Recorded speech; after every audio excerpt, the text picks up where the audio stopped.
निका अरोड़ा और आप देख रहे हैं एफएम न्यूज। तो बुलेटिन की शुरुआत करते हैं इस वक्त की बड़ी खबरों के साथ।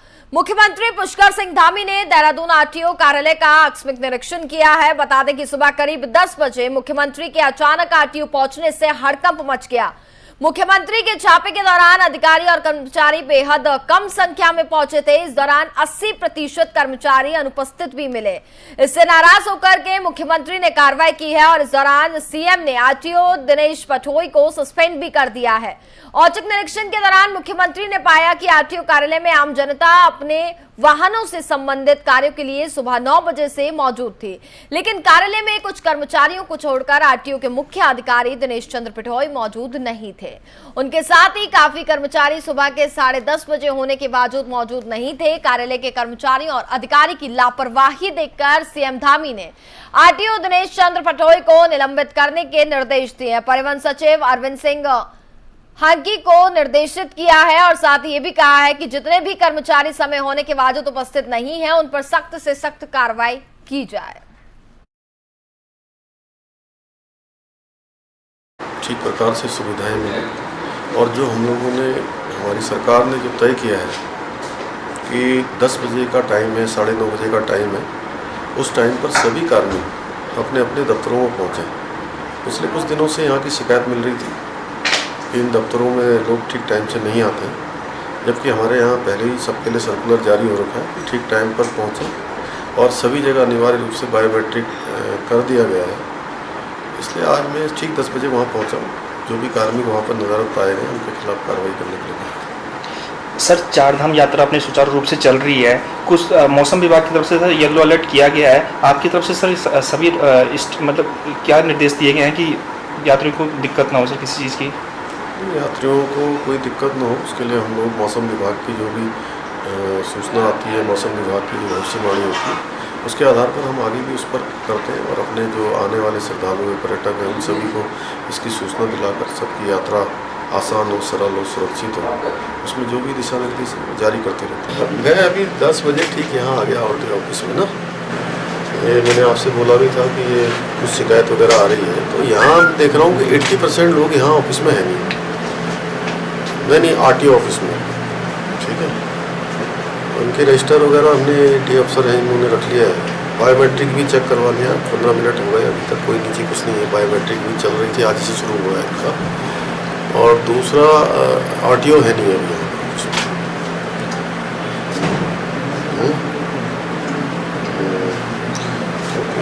मैं तो कुछ हमने कहा था कि हम जो है वहाँ गए थे 10:30 बजे, कोई मिला नहीं है। और आज मैंने 2-3 दिन से सोच रहा था, आज मैं अचानक यहाँ आ गया, है ना। तो एक तो इसमें खड़ा एक्शन जो है, इस पर एक तो आरटीओ को सस्पेंड ही कर दीजिए और इनकी जो भी लोग नहीं आए हैं उनकी सैलरी रोक दीजिए, है ना। ठीक है, देख लीजिए, चेक करवा लीजिए रजिस्टर वगैरह। बाकी हांकी जी शायद आ रहे हैं, क्या है, उनको बुलाया है। मतलब ये हमारा प्रमुख स्थान है और यहाँ पर जो है इस प्रकार की लापरवाही जो है, ठीक है, तो देख लीजिए कड़ाई से इसको। ठीक है, इसके अंदर जितने भी हमारे सरकारी दफ्तर हैं उनका किसी का 9:30 बजे, किसी का 10 बजे का टाइम है। जो भी इस टाइम पर नहीं आ रहे तो हमने कहा उनके खिलाफ कार्रवाई करिए। आज मैं आरटीओ में आया हूँ क्योंकि यहाँ से कुछ शिकायतें हमको मिल रही थी, इस समय इस पर लोग नहीं पहुँच रहे हैं। तो मैंने परिवहन सचिव आए, चीफ सेक्रेटरी दोनों को कहा है कि जो नहीं है उनके खिलाफ कार्रवाई। तो टाइमिंग रही सब ठीक था, आगे तक कर्मचारी? अब जो लोग नहीं आए, दफ्तर उनका रजिस्टर ले लिया है, उसकी जांच करके उनके खिलाफ कार्रवाई करेंगे। जनता को उत्तराखंड में अचानक से मौसम बदला है, गर्मी से लोगों को राहत मिली है। बता दें कि ऋषिकेश में बारिश के साथ तेज हवाएं चल रही हैं। पौड़ी और अल्मोड़ा में अचानक मौसम का मिजाज बदलाव देखा गया। तेज हवाओं के साथ बारिश और ओलावृष्टि भी हुई है। मौसम विभाग ने 20 मई को बिजली चमकने और साथ ही तेज हवाओं के साथ बताया जा रहा है कि बारिश होने की आगे भी संभावना जताई जा रही है। रुद्रप्रयाग सहित उत्तरकाशी, चमोली, बागेश्वर तथा पिथौरागढ़ जनपदों के विभिन्न जिलों में बारिश की संभावना जताई जा रही है। ऐसे में रुद्रप्रयाग जिला प्रशासन भी सतर्क हो गया है। बारिश से तापमान में गिरावट आई है और गर्मी से भी राहत मिली है। वहीं ओलावृष्टि होने से सब्जी और फसलों को भी नुकसान पहुंचने का अनुमान लगाया गया। ये 3 तस्वीरें हम आपको दिखा रहे हैं अल्मोड़ा, पौड़ी और ऋषिकेश से, जहां पर गर्मी से लोगों को थोड़ी बहुत राहत मिली है, क्योंकि बताया जा रहा है कि कई जगहों पर ओलावृष्टि भी हुई है। साथ में भारी बारिश भी आप तस्वीरों में देख सकते हैं। इस बीच मौसम जो है उत्तराखंड के कई जिलों में ठीक देखने को मिला है, जिससे गर्मी से लोगों को थोड़ी बहुत राहत मिल गई है।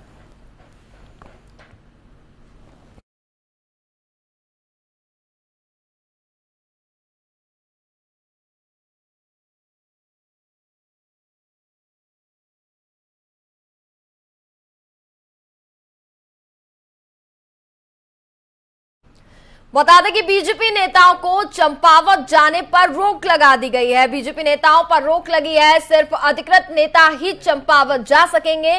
बीजेपी चंपावत में नहीं जुटाना चाहती अनावश्यक भीड़। तो ये बड़ी खबर आपको बता रहे हैं, चूंकि चंपावत में उपचुनाव होना है, ऐसे में नेताओं को चंपावत जाने पर रोक लगा दी गई है और सिर्फ अधिकृत नेता ही चंपावत जाएंगे। बताया यह जा रहा है कि बीजेपी अनावश्यक भीड़ नहीं जुटाना चाहती है, जिसको लेकर के ये फैसला लिया गया है। तो ये बड़ी खबर उत्तराखंड से आपको बता रहे हैं, जहां बीजेपी नेताओं पर चंपावत जाने से बताया जा रहा है कि रोक लगा दी गई है। नेताओं को चंपावत जाने पर रोक लगा दी गई है। ये बड़ी खबर आप तक पहुंचा रहे हैं, सिर्फ अधिकृत नेता ही चंपावत जा सकेंगे, क्योंकि बीजेपी का यह कहना है कि वे अनावश्यक भीड़ नहीं जुटाना चाहती है।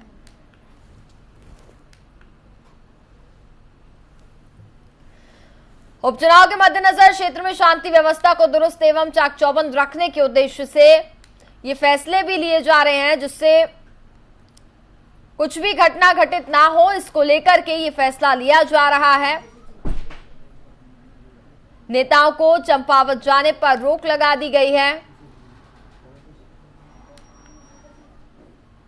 और साथ ही शांति व्यवस्था बनाए रखने एवं प्रशासन का सहयोग करने की भी अपील की गई है।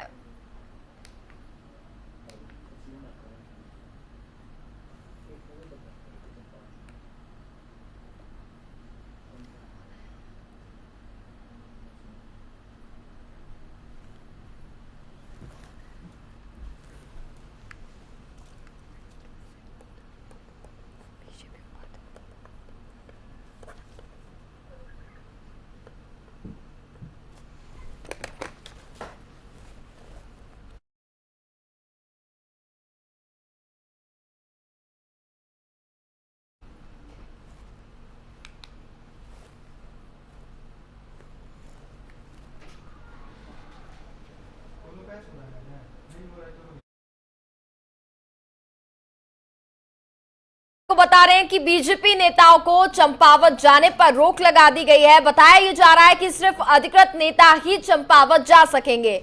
बीजेपी चंपावत में नहीं जुटाना चाहती है अनावश्यक भीड़, जिसको लेकर के ये फैसला लिया गया है। और इस पर हमारे साथ ज्यादा बातचीत करने के लिए बीजेपी उपाध्यक्ष देवेंद्र भसीन जी जुड़ गए हैं, उनसे बातचीत करेंगे। देवेंद्र जी, चूंकि चंपावत में उपचुनाव होना है, इसको लेकर के लगभग तैयारियां जो है वो पूरी हो चुकी हैं, ऐसे में फिलहाल बीजेपी नेताओं के वहां पर जाने पर रोक लगा दी गई है, क्या कारण सर?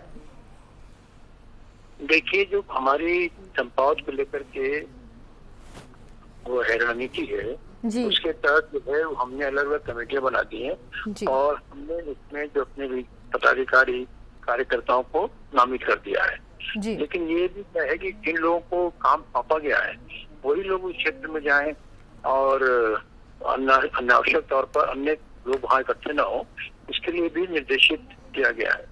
तो अपने आप में ठीक है, क्योंकि चुनाव है, उपचुनाव है, पूरे प्रदेश का चुनाव नहीं है, केवल एक विधानसभा का है। ये अलग बात है कि हमारे लिए बहुत महत्वपूर्ण है।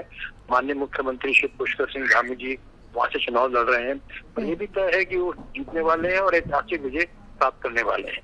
लेकिन कई बार अति उत्साह में कार्यकर्ता वहाँ पर चले जाते हैं प्रदेश के विभिन्न स्थानों से, उससे जो व्यवस्था में दिक्कत आने लगती है।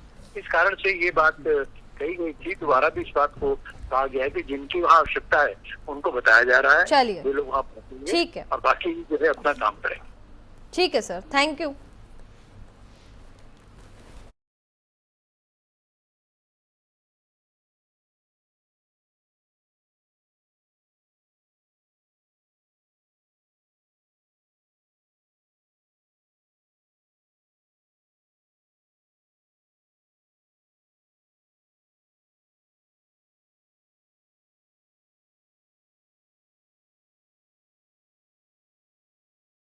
कांग्रेस प्रदेश अध्यक्ष करण मेहरा जी भी जुड़ गए हैं, उनसे भी बातचीत करेंगे और जानेंगे सर, जिस तरीके से आने वाले दिनों में उपचुनाव होने वाला है चंपावत को लेकर के, और वहीं लगभग देखा जाए तो दोनों ही पार्टियों की तरफ से तैयारियां भी हो चुकी हैं, और ऐसे में बीजेपी ने यह फैसला लिया है कि चंपावत में नेताओं के जाने पर फिलहाल रोक लगा दी गई है। कुछ सिलेक्टेड नेता ही हैं जो वहां पर जा सकेंगे, क्या कहेंगे सर?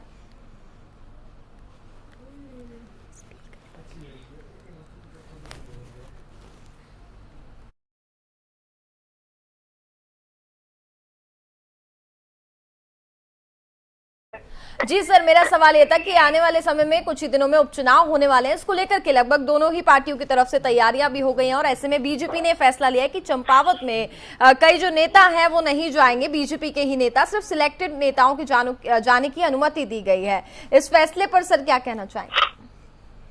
देखिए, उनका पार्टी का अपना अंदरूनी मामला है, वो किसको भेजें किसको ना भेजें तो उनका अपना अंदरूनी मामला है। कांग्रेस अपने चुनाव को पूरी ताकत से लड़ रही है। आज हेमेश खरकवाल जी और प्रदीप टमटा जी प्रत्याशी के संग लगातार रहे, और महिला कांग्रेस के अध्यक्ष ग्रामीण क्षेत्रों का भ्रमण कर रहे हैं। मैं भी स्वयं कहीं और हूँ, और कल को आदरणीय प्रीतम सिंह जी और आदेश चौहान जी इत्यादि लोग आ रहे हैं। कांग्रेस के लोग समय समय पर अपनी उपस्थिति आवश्यकता अनुसार देंगे इस चुनाव में। बिल्कुल सर, बहुत बहुत शुक्रिया आपका हमारे साथ जुड़ने के लिए।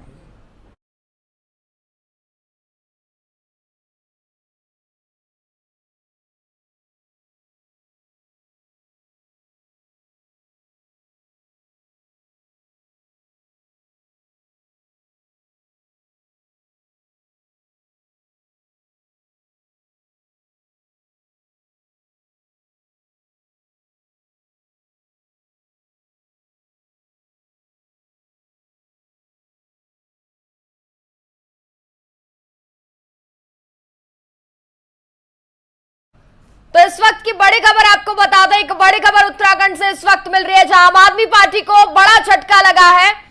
बताया ये जा रहा है कि आम आदमी पार्टी को उत्तराखंड में ये बड़ा झटका लगा है, जिसमें अजय कोठियाल ने पार्टी छोड़ दी है। ये बड़ा फैसला लिया गया है, कर्नल अजय कोठियाल ने पार्टी से इस्तीफा दे दिया है। बड़ी खबर आप तक पहुंचा रहे हैं। आम आदमी पार्टी ने चुनाव में सीएम का उम्मीदवार भी बनाया था, फिलहाल इन्होंने पार्टी से इस्तीफा दे दिया है। तो आम आदमी पार्टी को ये बड़ा झटका लगा है। उत्तराखंड से खबर आपको बता रहे हैं, जहां कर्नल अजय कोठियाल ने इस्तीफा दे दिया है। आम आदमी पार्टी के ये सदस्य रहे हैं, और बड़ी बात आपको बताएं कि विधानसभा चुनाव में आम आदमी पार्टी ने इनको सीएम का चेहरा भी बताया था, और ऐसे में अचानक पार्टी से इस्तीफा दे दिया है और आम आदमी पार्टी को बड़ा झटका लगा है। उत्तराखंड से बड़ी खबर आप तक पहुंचा रहे हैं, कर्नल अजय कोठियाल ने इस्तीफा दे दिया है। आम आदमी पार्टी के लिए यह बड़ा झटका है।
खबर आपको उत्तराखंड से पहुंचा रहे हैं, जहां कर्नल अजय कोठियाल ने इस्तीफा दे दिया है, और आम आदमी पार्टी के लिए ये एक बड़ा झटका है।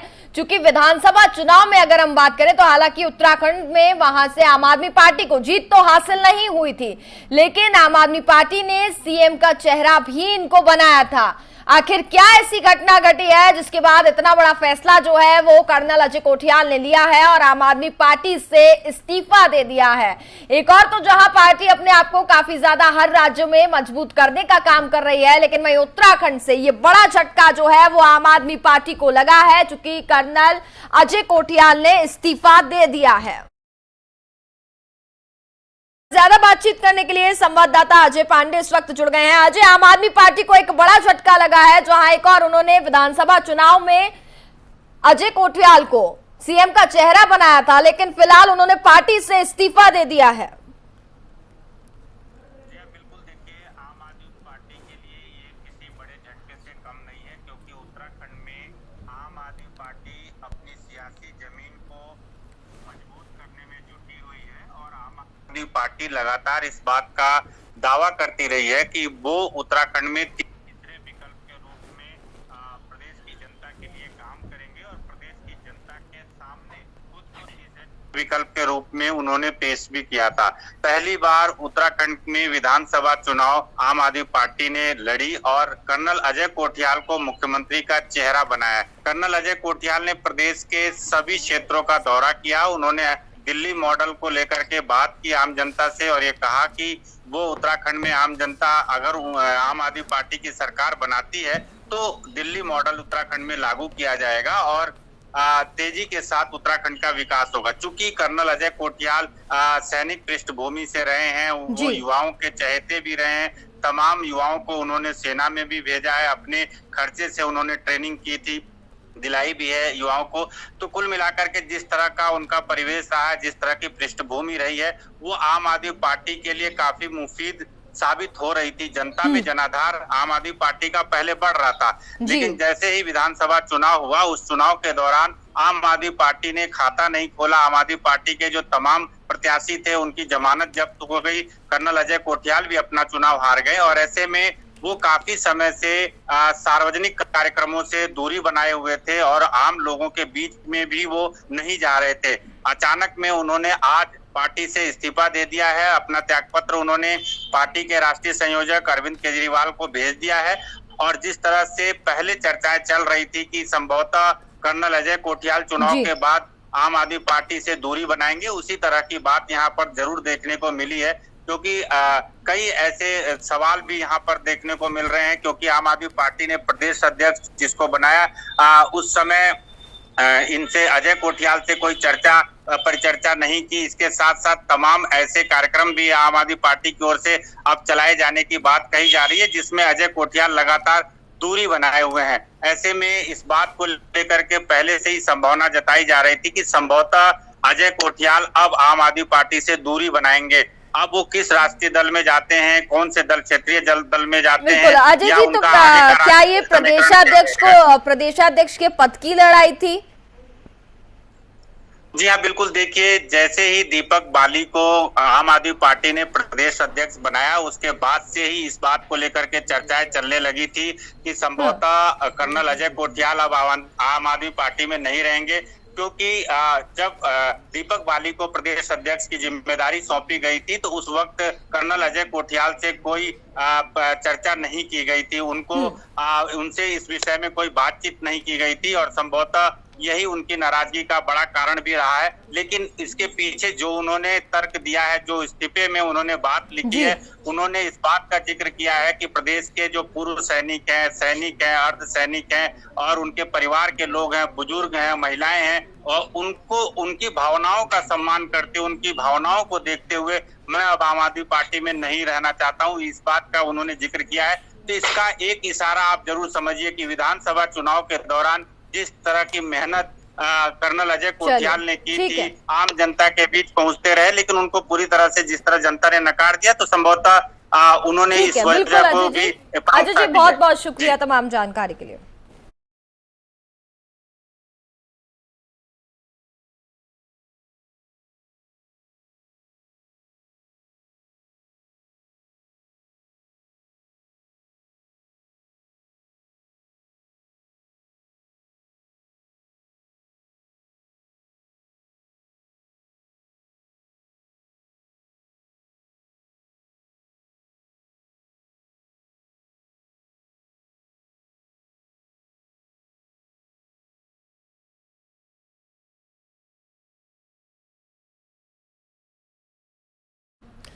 खबरों में आगे बढ़ते हैं। आपको बता दें कि 2 हफ्तों में चारधाम यात्रा के लिए कई श्रद्धालु पहुंचे। करीब 6 लाख से ज्यादा श्रद्धालु वहां पहुंचे और अब तक 44 तीर्थयात्रियों की जान भी चली गई है।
और इसी के साथ फिलहाल इस बुलेटिन में बस इतना ही। देखते रहिए FM न्यूज। नमस्कार।